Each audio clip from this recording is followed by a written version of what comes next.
Hey, and welcome to this new version of Yak, that's version 0.9.9.1.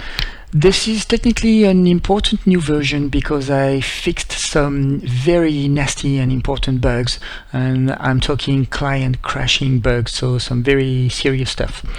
In order to fix some other bugs brought by the recent multi-story displacement feature, I also had to rewrite some major portion of some very fundamental code like pawns displacement and so on.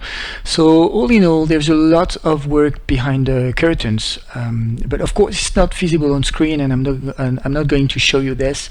It's just to say there's a lot of unseen work in this version. What will be much more interesting probably to you is that I also added a metric ton of new characters.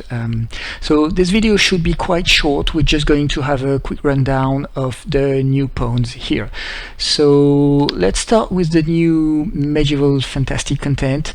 The elves are really shining here. We've got a new miniature for some elf female, and you can see she's quite beautiful. Then we've got a new model for an elf male, you know, some sort of majestic one, and it's quite interesting because it also comes without the pointy ears. The model came without the pointy ears, so there is a tray for the elves here. You can see with all the variations, all right, but there is exactly the same tray without the pointy ears. Okay, so you can also use them as human figures, you know, for thieves and assassin and things like that.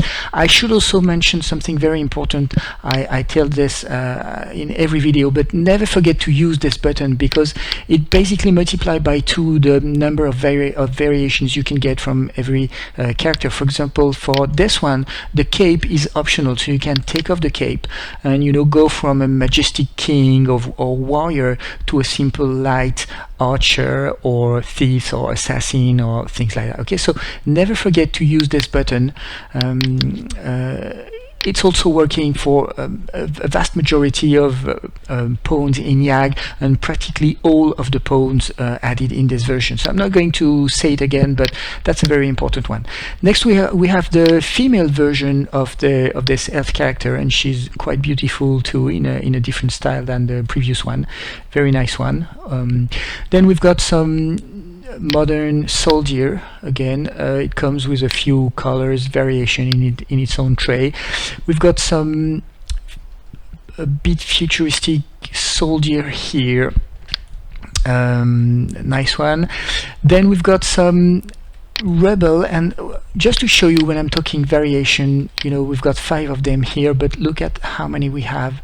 I think it's this tray here. Okay, we've got a lot of them. Really, they come in a lot of different, you know, color, clothes, mask, and so on. And again, you can use them as simple civilians using this button, which take off all the masks. So you know, they go from combatant, you know, fighting characters, rebel, to simple civilian here. So this can really be useful. We've got a female, nice one also. I think she's in the post-apo section. Okay, a whole tray of them, some variation. This one is also quite interesting.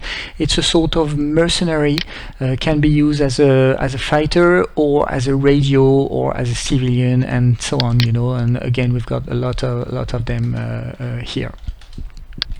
Then we've got some survivalist guy, post-apo one, you see, with a gas mask and so on. I think it's this tray, and again it comes with a lot of variation, plus, you know, the optional content and so on. So a lot of possibilities here. And finally, we've got a sci-fi soldier, very nice model, as you can see, and again it comes with a few colors, variations.